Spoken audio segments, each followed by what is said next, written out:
welcome to this sneak peek of the 13th Annual One Earth Film Festival, which returns April 17th to 23rd in continuing partnership with the City of Chicago Department of Environment. I'm Anna Garcia Doyle. I'm the Executive Director of the One Earth Collective, and we produce the One Earth Film Festival. I could not be more excited to premiere our 2024 trailer reel here for you, after which we will have a brief and rich discussion with environmental justice advocates, policymakers, and our esteemed veteran facilitator, Doug Dixon. This exciting discussion will be published exclusively for you, our most dedicated supporters, as a token of our appreciation for your generosity, a generosity that allows us to keep our events free of charge and open and accessible. I'm also proud to briefly announce our theme for this year, which is Real Stories, Real Change, and that's real, R-E-E-L, stories, and R-E-A-L, change.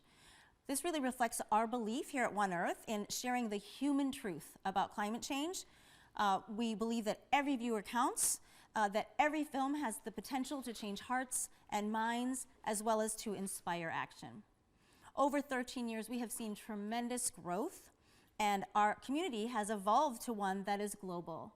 The battle for climate justice is, in fact, global. We are privileged to expand our community beyond borders and to learn from inspiring leaders who are healing our planet. So without further ado, here is the official trailer for our 2024 One Earth Film Festival. We hope that it whets your appetite for the real talk that will follow and the inspiring film programs that you'll attend with us during Earth Day week. Thank you.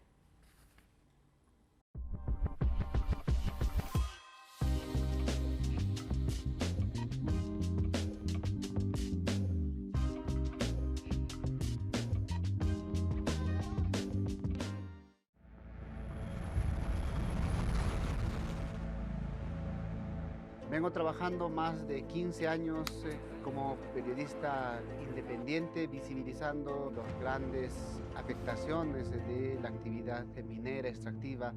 40 años de minería, no tenemos agua, no tenemos saneamiento básico. Aquí la gente está muriendo lentamente. Bonito, más bonito. Han venido, dicen la tardecita, policías a buscarte. No se acerque, no se acerque. El trabajo que he venido haciendo, he sufrido bastantes atentados, pero aún sigo. Gran parte de lo que hago y lo que voy a seguir haciendo es por él.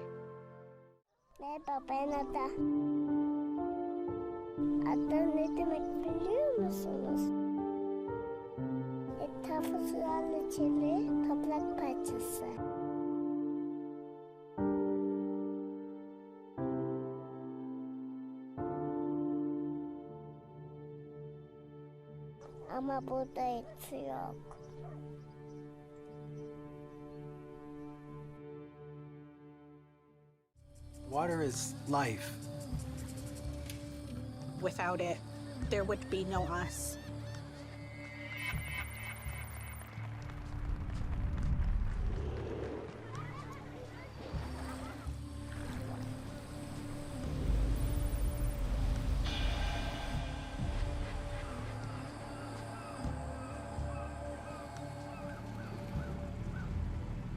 The stakes are very severe.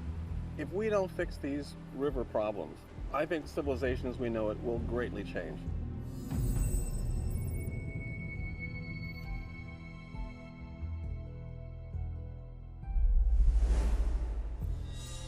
With temperatures getting hotter thanks to climate change, you get things called harmful algal blooms, where if you touch it or if your dog touches it, you can end up in the hospital.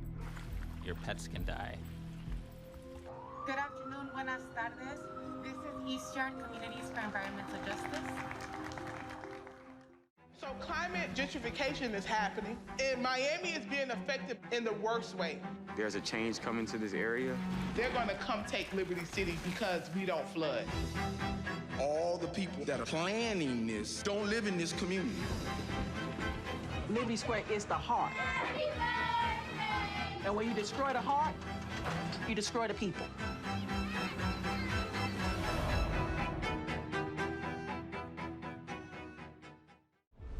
What I'm about to tell you is a matter of life and death. If the soil dies, we die. The facts have been proven. Roundup does cause cancer. If you burrow deeply enough, there is a pipeline of money from the pesticide industry into those universities. They're getting the kind of science that money can buy. But there's a way to save our precious soils. It's called regeneration. Regeneration is not just restoring the land to the state that we found it at, but actually making it better. We have added over 96 tons of carbon per acre into our soil. Can we mitigate climate change? Absolutely.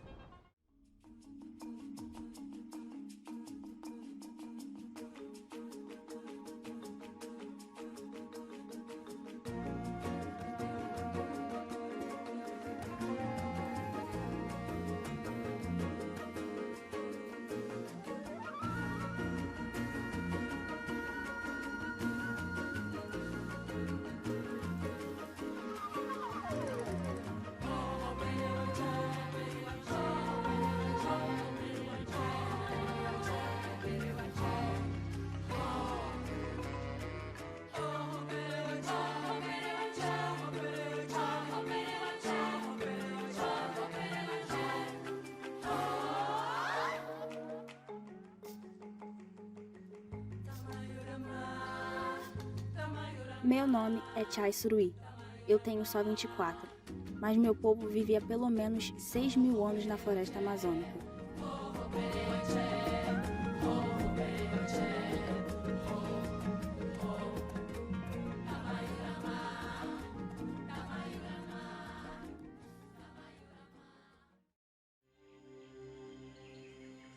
We love the reserva. We love the naturaleza.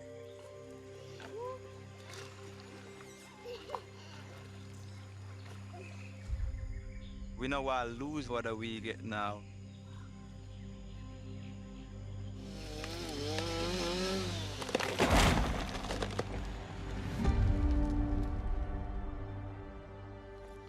The campesinos then they come in with cattle, cut down the tree, them, they destroy the reserva.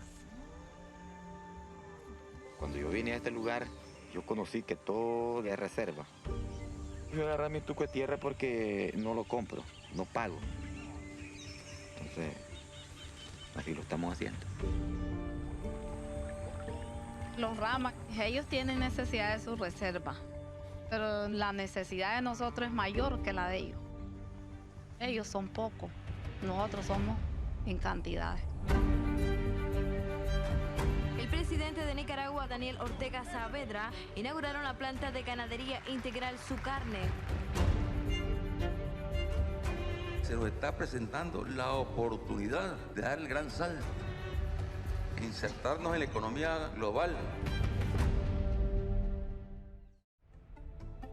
The levels of carbon pollution have increased dramatically. It's not carbon's fault. Know that carbon dioxide is building up. It's going to lead to coastal flooding, droughts, storms. It's the way we are using carbon. It's not carbon herself. And we're approaching a tipping point. Carbon is profoundly important in the universe. She is what makes us possible. My generation feel viscerally that their future is at stake. Nothing is more urgent to survival than understanding carbon and where she likes to hide. Builder or destroyer? Which do you want me to be?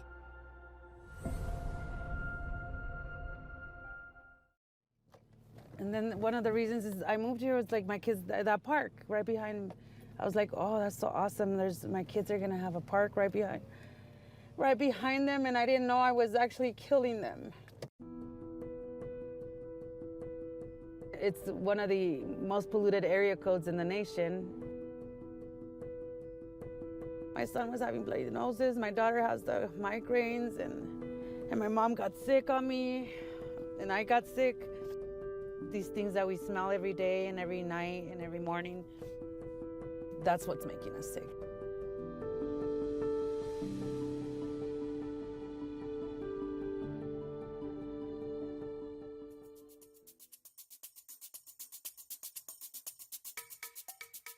A lot of people's like, why don't we just move? Well, we can't afford to move, one. We end up in places like Commerce City because they push us out of these gentrified areas and we move up where it's cheaper to live. There is regular people doing the work for this election. Hey neighbor, did you vote already? ¿Sí votó? After 100 years of environmental racism and environmental injustices, this community's fed up. We're done. You know, I think right now we're waking up. I want to do something, no matter how small, no matter how big, just something to help change this. In Kenya, there's not only a plastic waste problem, but we also have a huge paving problem. What if I could solve each problem at the same time? She brings me a very hard stone made of plastic and sand. Better, cheaper, and sustainable. I'm trying to close investors, but they're not coming in. We had spent the savings we had for the family investing in this company. The pressure, I can feel it. She was going to risk everything, everything. I was the king of the jungle. Hey, hey. Mufasa has nothing on me. We are determined to make a change. Today is the day. Welcome, greetings. My name is Doug Dixon, a longtime volunteer with the One Earth Film Festival, and I'll be the conversational host for the next, 15, 20 minutes or so. Thanks for joining us for the sneak peek for Real Stories, Real Change. We're joined here today by three extremely impactful personal heroes of mine who are warriors in climate change and environmental justice movements. In person, I have Liz Kunkel, who is the Zero Waste Policy Manager for the Illinois Environmental Council, a nonprofit educational and advocacy organization that focuses on state-level policy and legislative solutions, and also the founder of Go Green Winnetka. She is probably a deep subject matter expert, if you ask me, on waste management issues, all sorts of forms. Joining us virtually, though, we are pleased to introduce Adelina Avalos. Adelina is a senior, I think, at University of Illinois, Champaign-Urbana, and has been a community activist on the southeast side of Chicago, another personal hero of mine. We might actually talk about the story of why she is a hero of mine. She is studying environmental justice, environmental economics and policy, minoring in Latina studies. I also are pleased to introduce to you the subject of one of the films that we're going to feature during the festival, and that is A Good Neighbor, and that would be Lucy Molina. Hello, greetings, guests. Got questions for every one of you. I will probably start with Liz. We've watched trailers and teasers for many of the films that will be shown during the film festival. What thought jumped out at you in watching that stream of trailers? The theme of sacrifice zones, really, across across the board. That's an issue where it's out of sight, out of mind for so many. And I come at sustainability from the zero waste perspective, so I do tend to kind of see that. But I feel like it's paying. I think Lucy said it really well in her movie that Commerce City and other areas like that are paying for the economic growth that cities and other industries and municipalities are experiencing, and other people are benefiting from it, but it's at the cost. It's at somebody else's cost, and it's too much out of sight, out of mind. That's what I. Okay. That's the flash when you see overall. That's the takeaway. Very similar thoughts. Very many of the movies have a similar theme: environmental devastation impacting people that don't enjoy the benefits of that devastation. Lena, you've been with us watching those trailers. What struck you when you watched the trailers for those movies? Any themes, thoughts, feelings come to your mind? Yeah, I definitely agree with Liz. Thank you so much for sharing, especially about there is a divide between the environmental justice movement and then like a sustainability movement. I think there is a little bit of a divide there. So I totally understand. Definitely the connection of sacrifice zones. But also what really stood out to me was the leaders who are being featured and focused. You saw a lot of people of color and especially women of color doing the hard work, being on the front lines and leading these environmental justice movements. And I do think that is like super, super important to highlight, especially when historically the people that we look up to and know as, movement figures or yeah, just political powerhouses are typically the ones that are typically men and heterosexual versus women of color, queer women are also doing a lot of work but not getting the same recognition. Thank you for saying that. I wish I could disagree with you. But in my experience over the past 10 years, in this particular movement, it seems like most of my heroes are women. The women are doing the work on the ground. Women are doing the work with the people in the communities to make a difference on the ground, which is very, very important to me. Lucy, I know it might be hard for a movie star to focus on other media. What did you see in looking at the trailers for the One Earth Film Festival features this year? Muchas gracias de nuevo. I'm very humbled again to be here. And Lina, gosh, you are amazing.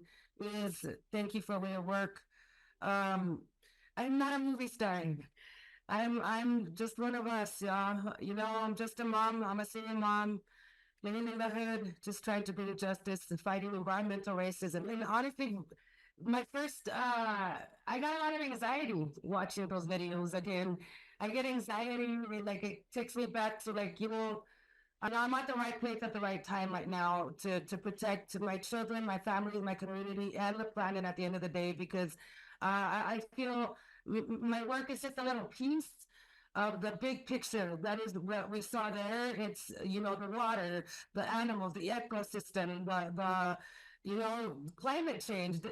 I call it, it's not a global warming anymore. It is a global warming.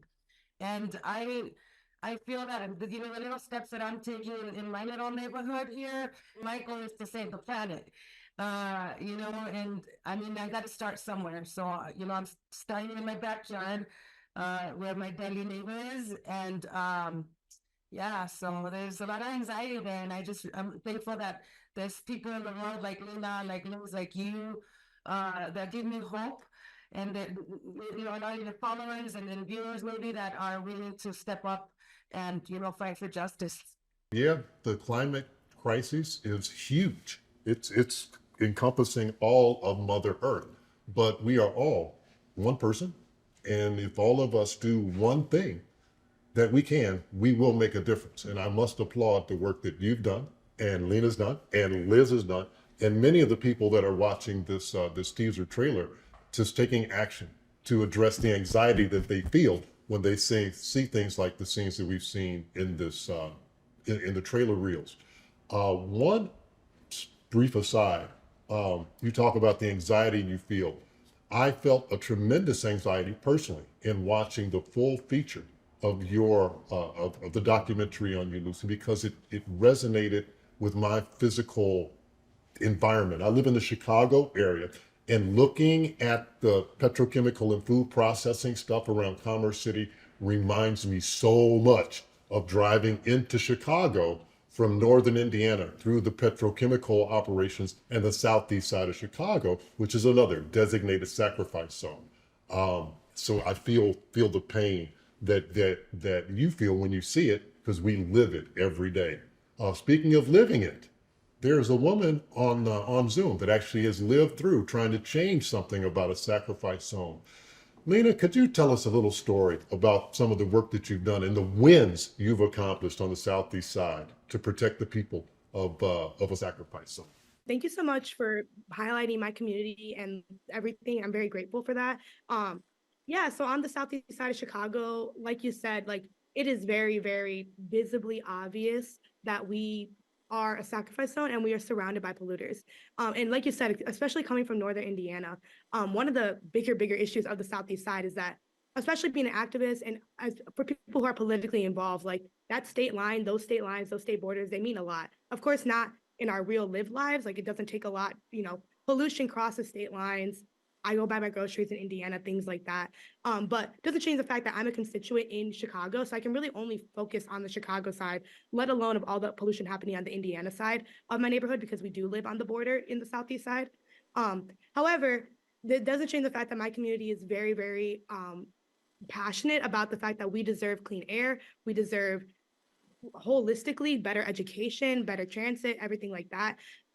So yeah, I think there's been so many wins in my career as an environmental justice like advocate and just community member in general, and that I kind of overwhelmed by like choices, but I think the biggest one is always going to be General Iron for me.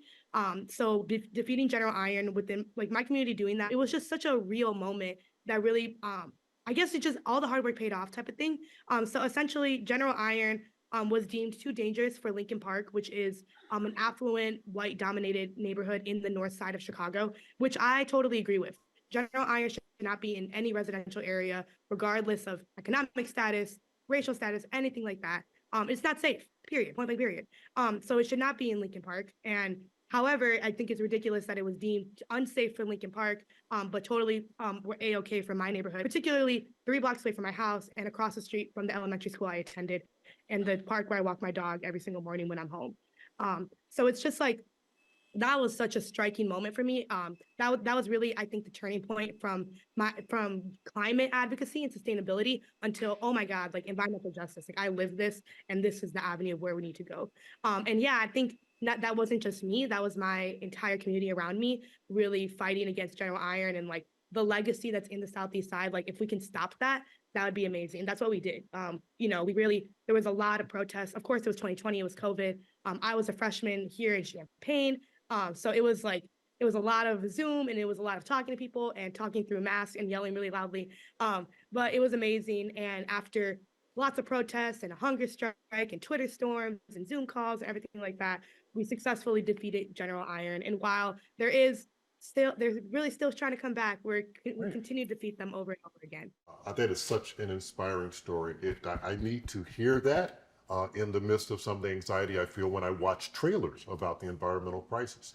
One of the thoughts that dawned on me when you were speaking, the concept of sacrifice zones, whether it be Commerce City or the southwest side of Chicago, it begs the question, who makes the decision on who has to sacrifice? I think we all know the answer to that question, but I think what is underneath it is a belief in the hearts or minds of decision makers that some people are to be discarded and some materials are to be discarded. And those go together because we don't want waste, or we don't want people we don't regard around us. So we do things like ship General Iron out to the southeast side. We do crazy things like ship plastic to bizarre places. And I do have a person sitting with me today that lives, eats, and breathes, so to speak, of what we currently do and what we might want to do differently in managing waste streams and not thinking of people as waste. Liz, what are some of your thoughts and reflections on this? Thank you. Well, once again, I'm going to use Lucy's words. I think, honestly, Lucy, and I saw the 19-minute movie. I will watch the full film, but this weekend I had time for the 19-minute, and I'm amazed at what got packed into that 19 minutes. So I think you said it really well toward the end of that short film, that that the wealth in our world is in people, not in industry, period.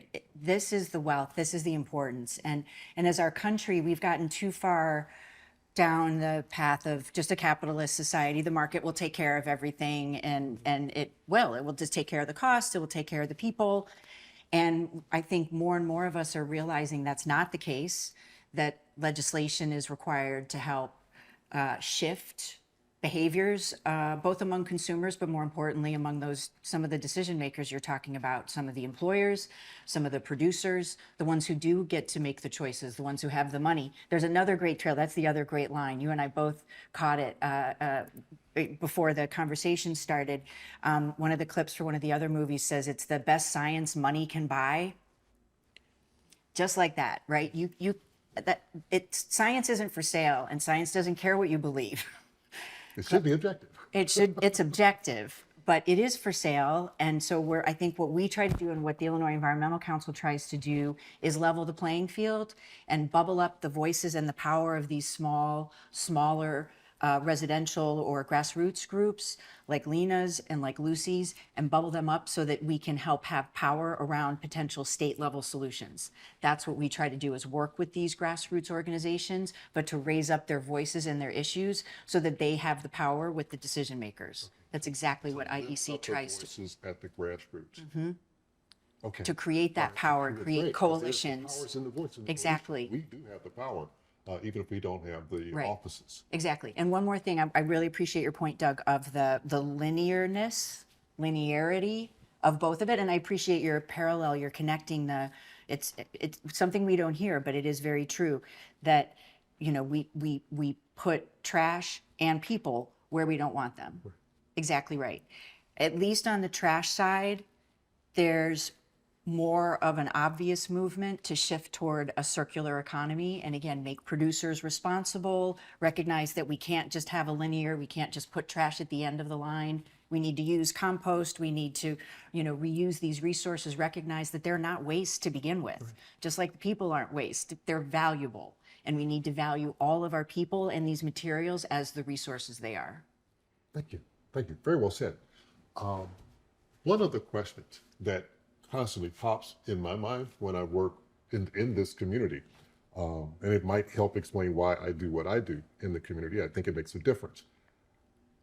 I think I'm very sensitive to some of these issues because I live in what was once an industrial wasteland around Chicago. The perimeter of Chicago is just kind of depressing, hard to breathe. And I know a lot of people who still live in communities that are somewhat depressed. So I'm sensitive to it. Most people in this country don't live proximate to sacrifice zones, may live hundreds of miles away from the impacts of some of the decisions that they make. What are some things that you can think of that we can do to increase awareness in everybody's minds that don't have the triggers of being right next to sacrifice zones like Lena or you or me Well, or Lucy? I think, honestly, events like this, I think things like the One Earth Film Festival, I think book discussions, things that open people's minds without kind of shoving policy or messaging down people's throats, which can lead to kind of a backlash. Or like, don't tell me what to do, or don't make me sound racist, right? That's an issue, right? Yeah. I'm not racist, I don't do that, or that's not me. So I think having these conversations, and I think that's what a lot of some of the environmental groups in the greater Chicagoland area are trying to do, is to just connect the dots for people. So I have so many different thoughts. I can go in so many directions. I don't want. I'll take that. Go somewhere else. That's okay. I have a couple of other experts sitting on my Zoom line, and I would consider them experts because they're both heroes of mine because they do the work on the ground. Liz just mentioned the phenomena of when you talk to people about their behavior and climate change. Sometimes you might come across as talking down to people. Both of you women, I think, I've noticed, have spent a lot of time knocking on doors to talk about the messages. What has been the reception that you get from your neighbors when you try to elevate their consciousness about the environment and their impact and the impact of the environment on them? Let's start with Lena. I'm not gonna lie, the door has been slammed on me a few times. But no, I would say it's, at least in my experience, I think the best way to communicate about sacrifice zones and really help people understand is telling your own story. And like, it's a lot easier when it's your own neighbors and it's your own community.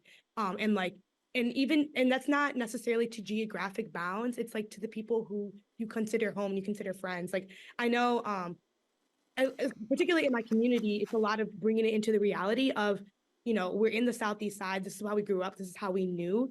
And, a lot of people don't really leave the Southeast side or really just go downtown for celebrations and things like that. So part of it is bringing to reality of like, this is not the reality for everyone else in Chicago. Like if you visit another neighborhood, it's not going to smell like rotten eggs. There's not going to be semi trucks driving around. There's things like that.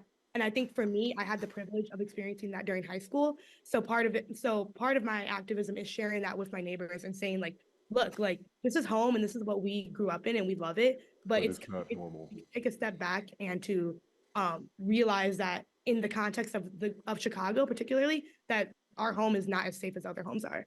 And then also hand in hand with that is like on my college campus as well.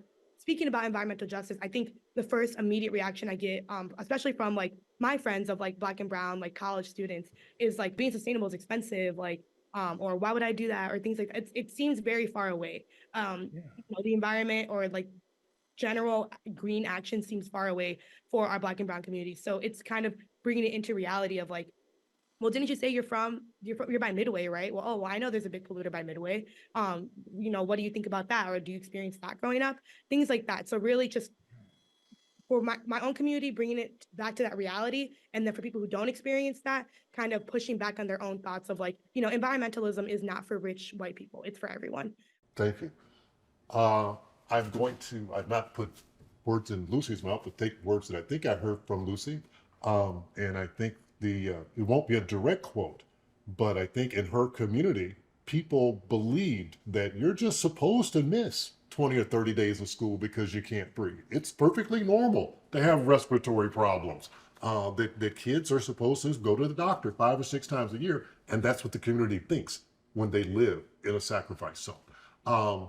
Lucy, in your work during the early days of your campaigns, did you have difficulty coming up with language to help people understand what was going on? Did they shun you and say, oh, go away with that weird stuff?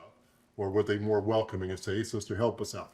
Absolutely. I was running for office, right? So, because it goes to so many directions, you know, I fight privatization of education, I fight environmental racism, I fight white supremacy, I fight like a lot of things. When you're in a sacrifice zone, it seems like, I'm a single mother too. So I felt like, I always tell people, World War III showed up on my front yard. I had no credits to come out, we were punching and kicking and whatnot.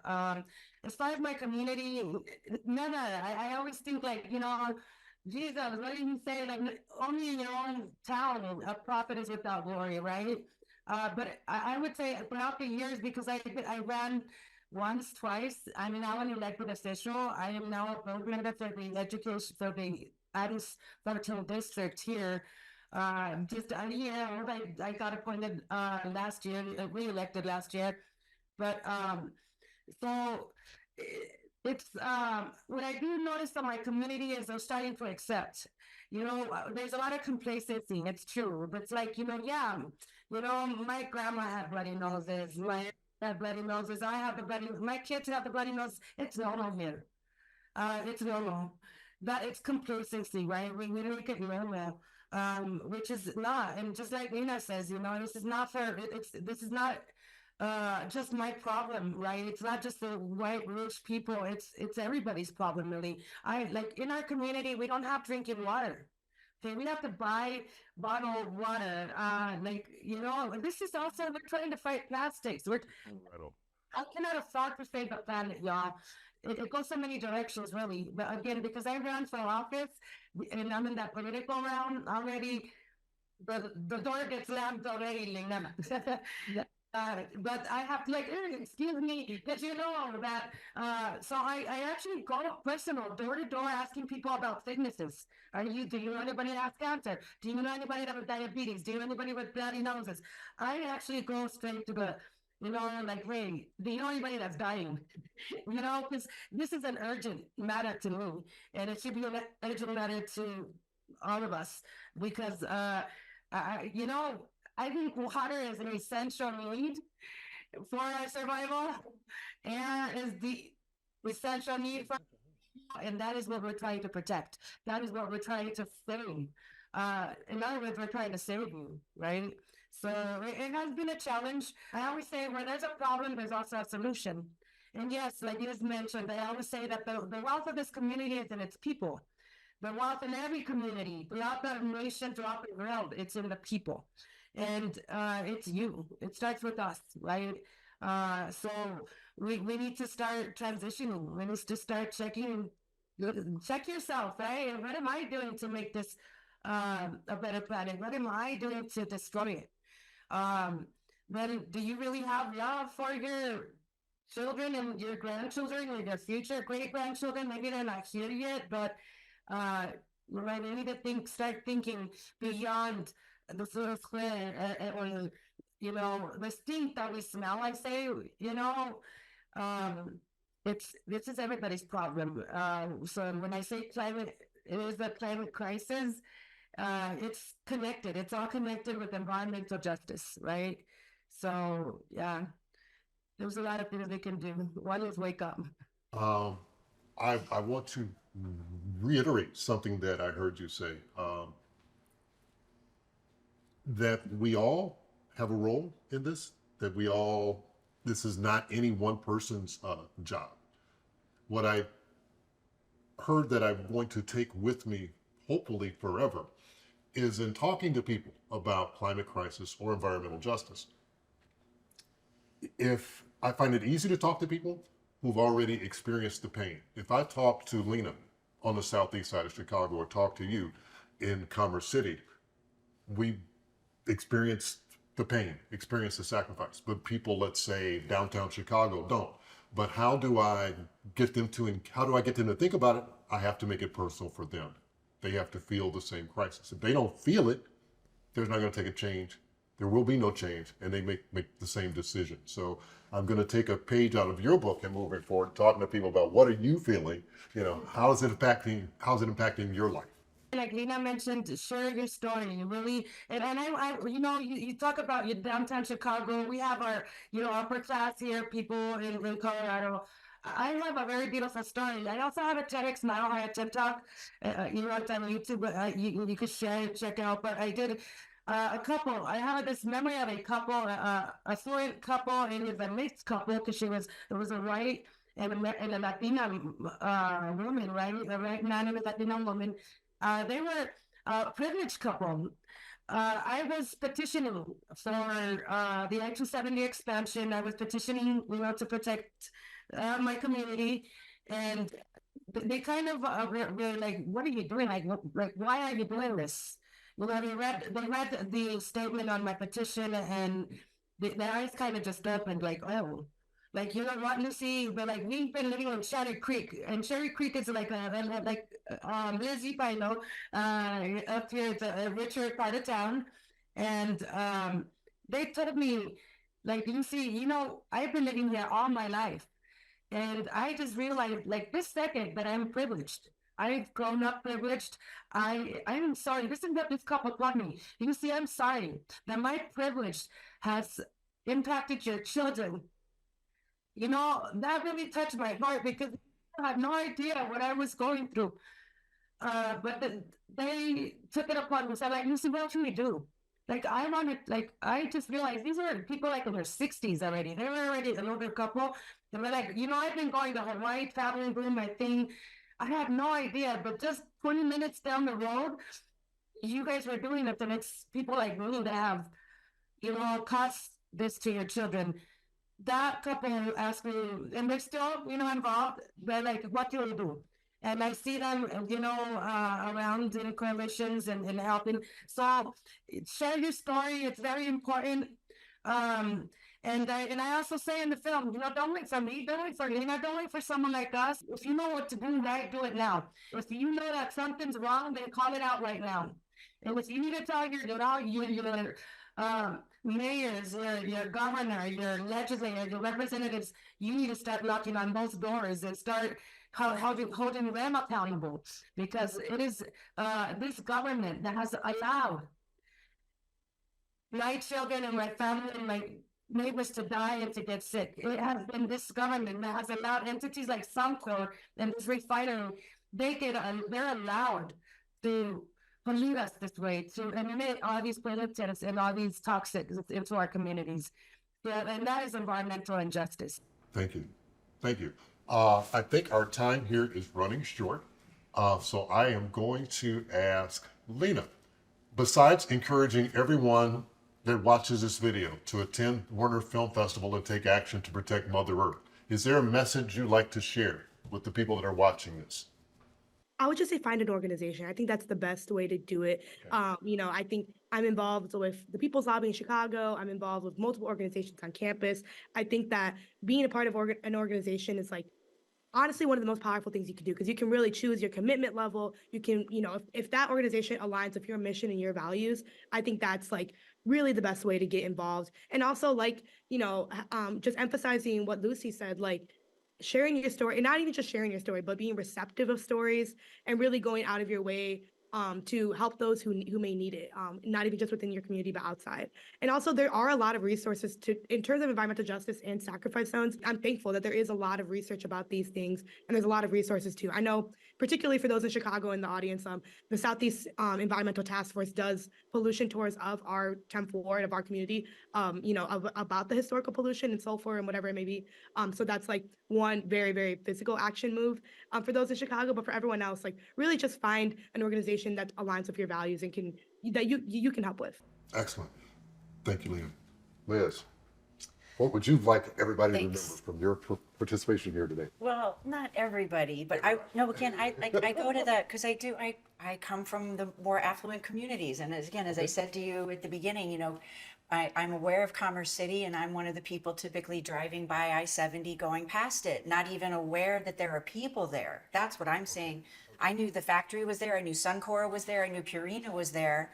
I didn't think about neighborhoods that are there. That's what people like people in Cherry Creek and people up in Winnetka aren't thinking about. It's the connection with the zip codes, right? Again, Lucy made that point really well, right? That's the greatest indicator of life expectancy in Denver and in the Chicago area too, right? So again, I want to speak a little bit more to some of the affluent viewers. Get out of your comfort zone. Go see these movies. See Cooked, that talks about the 1995 heat wave, right? See The Sacrifice Zone. See these movies that are part of the One Earth Film Festival, and realize that our privilege is at somebody else's sacrifice. Thank you, Liz. I think that pretty much concludes our time here this afternoon. I really, really, really want to thank my activists, Lena, Lucy, Liz. It has been wonderful having you guys. You have increased my wisdom and given me more energy to go continue my fight in the streets. Those of you watching this video, thanks for your participation and your ongoing support for the One Earth Film Festival. We look forward to seeing you and participating in more thought-provoking, emotionally provocative content that will hopefully create action to help make the world a better place. It needs all of us. God bless you all.